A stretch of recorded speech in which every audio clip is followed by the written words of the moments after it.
Expeditionary Force, Columbus Day. Where do I even start? I went into this one very skeptical. I haven't read a lot of sci fi lately, and I wasn't sure if this book would land for me. Oh, how wrong I was. Columbus Day might be one of the best novels I've read or read this year. Big call, I know. The problem? I'll need to dig deep to find anything bad to say about this book. Do I need to say something negative in a review? Well, nothing's perfect, so I should be able to find a mention worthy fault or two, right? Yeah, I can do it. No fluff writing advice. Cut the fluff! Columbus Day doesn't mess around, hitting us with an intense opening before then hitting us with a somewhat unwelcome info dump. See, I can be balanced. Look, the author does structure the opening chapters well. If the book had started with the info dump, which is basically the protagonist Joe Bishop's life story, my name is Joe Bishop, and I'm a blah blah blah blah blah blah. It wouldn't have drawn me in right away, but we get action and intrigue first before all the tedious yet admittedly important details about our leading man. After the intense opening, the plot does take its foot off the throttle for a little longer than what's comfortable for some of us, but because the author plants a seed of intrigue, Nothing is what it seems. it doesn't feel like a story breaking lull. The plot's still moving forward at one pace or another. Even when we transition into the slice of military life moments, the unanswered question of what the hell is really going on is always at the back of your mind and lurking in the background of the narrative. It's enough to hold my attention, and my attention is hard to. I could really go a cheeseburger right now. My point is, it's important to give readers something to hold on to or look forward to throughout the slower paced parts of a story. Columbus Day does this well, and I don't know how accurate it is, but during the lulls, we get a glimpse of how boring military life can be when there's no action. A lot of sitting around, training, playing basketball. If you, as a reader, get bored at this point, it does border on too big of a lull. Rest assured, your boredom will be as short lived as Ruha's occupation of Earth. That's not a spoiler, by the way, it's in the blurb. I actually just fully read the blurb for the first time, and I mean, that is kind of a spoiler. Going into the book not knowing that little detail might be better. Alright, so there's another critique. The blurb gives too much away. I don't think I've ever reviewed a blurb before. I guess to do that, I'd need to start reading them more often. Not going to happen. I enjoy going in totally blind, even if it has backfired more than once. Anyway, Columbus Day. The time skip after the intense opening is a little jarring. Wait, we're done here?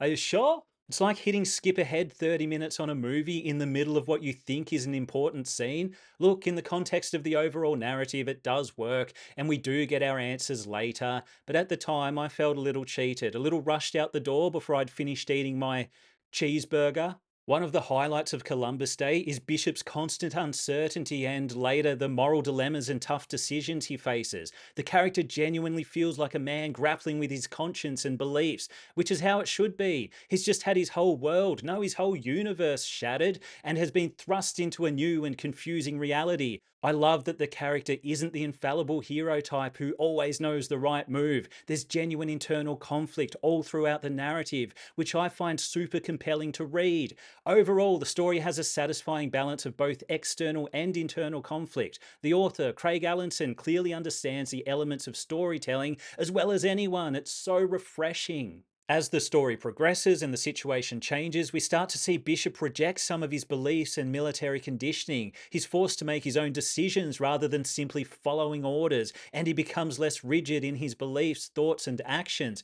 He's forced to question authority. Essentially, he's forced to develop as a character. Ah, we've got some top-notch character development over here! I'm sorry, but this stuff gets me excited. Overall, even with the lull after the opening, maybe especially with the lull, the story is near perfectly executed. It takes an unexpected turn at one point and suddenly we're off in a totally different direction with new and exciting possibilities. Yes, I'm talking about Skippy. I didn't see that coming. Until that point, I was settling in for a slow-paced crawl to the conclusion. And while to me Skippy initially seemed like a silly addition, I actually thought the entire book was ruined at that point. Once you get used to him, he adds so much potential to the story. Game changer. And what a great character. Love the banter. Oh, good time to mention the narration of R.C. Bray. Bishop and Skippy, perfect. The rest of the cast, great as well. Female characters, however, common problem with many audiobooks, unconvincing. Wait a minute. Is that a bulge I see?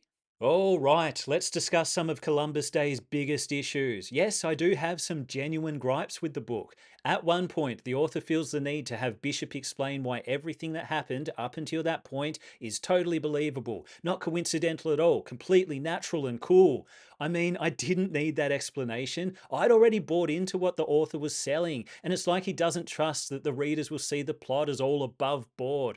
Write it and own it, I say. Maybe some of it seems a little forced by the hand of the author God, but I feel like drawing attention to it only makes it worse. Like I said, I'd already bought in, and nervously mentioning all that in the story only brings unnecessary attention to what's essentially yesterday's news. I'd already moved on. Also, why can't humans eat the food on other planets? If they can breathe the atmosphere and it's all carbon based life forms, surely there's something people can eat? Or did I miss something? Did anyone even try to eat any of the Ruha livestock? Yeah, maybe start there. Also, Bishop keeps banging on about how amazing Skippy's Earth knowledge is. Due to the number of times he says it, I thought it was the key to some critical reveal, but nothing ever comes of it. It's like, dude, why do you keep repeating yourself? How he could have that knowledge seems kind of obvious, so why does Bishop keep banging on about it? If it's part of a later twist in the series, then well played. Overall, if you're in the mood for a military space sci fi that's totally not Stargate, even though it's totally influenced by the series, I mean, come on, wormholes and ascended elders. Expeditionary Force Columbus Day is as good as it gets. It nails all the elements of good storytelling: plot, character development, conflict, and satisfying payoffs from start to finish. It left me satisfied but wanting more. Book 2, here I come. I also ended up with an inexplicable craving for a cheeseburger. Funny that. Anyway, I know what I'm doing now. Oh yeah! If you enjoyed this video, hit subscribe.